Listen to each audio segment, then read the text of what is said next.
Well, I went to school many years ago and got a degree in physics and math, and then got involved with the high-tech industry. So that went on for years and years, and I did products for a company called Digital Equipment Corporation, DEC, back in the day, and I recently had a position with Fidelity Investments, and so after many decades of the tech industry and being all about detail and finishing projects, working on them as need be to get them completely right, that gestalt of just staying at the terminal until things were right kind of fed forward now that after retirement I wanted to write, because I always had been writing to a fashion, but this was something that kind of fed a little bit of the need, and so I got into writing, and I took a lot of courses, and that mentality of staying with projects until they're done, that kind of went forward and really helped me to get the two books done, Purple Trees and Amber Wolf, and they're both very different books.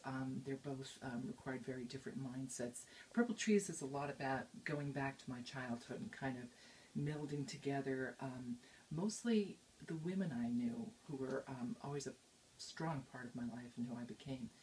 But, it was a lot about melding those women together, pieces from all of these women into my characters, and, kind of not only portraying a dark side of that life, of what could happen, but, really not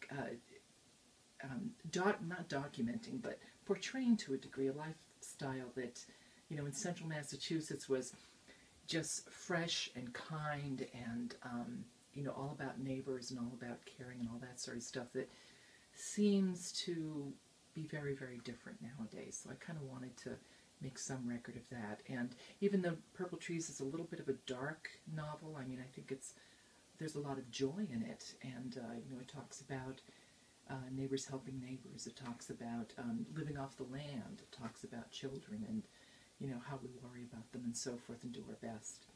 But that was all Purple Trees. So now Amber Wolf, very different kind of book. So this is historical fiction. And that started about 10 years ago when my uncle died, and I found a manuscript in his possession. And in fact, I can show you some of the papers. It was in this, this is a brief, but it was,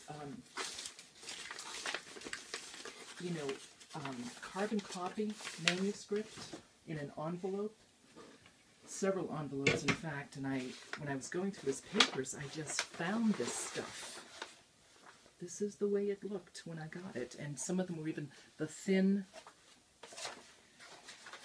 So I pieced it together, and it was a draft of this novel about Eastern Europe, Lithuania, in 1944 when the Soviets were blasting through. And this is the period where they came and they stayed until 1990. So I found this manuscript, and it was, it kind of got to me because it spoke of heritage, my heritage. It spoke of, this determination, which really is a kind of patriotism. It's, and it brought me, it didn't bring me back, but, when we learn about our history, the United States history in school, and the farmers fighting this British, military, a lot of similarities in 1944 when the Red Army, 1 million soldiers came through, blasting through toward Berlin. And, basically farmers, office workers, farmers, mostly an agrarian population, these people just didn't want them there. They just wanted the right of self-determination. So they stole guns, went into the woods, and started fighting the Soviet military. And I try to think, what would I do? What would you do in a scenario like that? 1944, relatively modern day, relatively. Would you have the, nerve to leave everything and become really a criminal, stealing guns, stealing weapons, stealing grenades, and then living in the woods so that you can come out and raid Soviet encampments from time to time? That's the way these people lived. And I saw so many parallels with our own history, and that kind of drew me in, as well as all of the stories, the legends about Lithuania and Eastern Europe and Latvia even coming in, and how these people lived and how they were, and what it really meant to be from that part of the world, and how strongly they wanted that self-determination, that aspect of self-determination, which we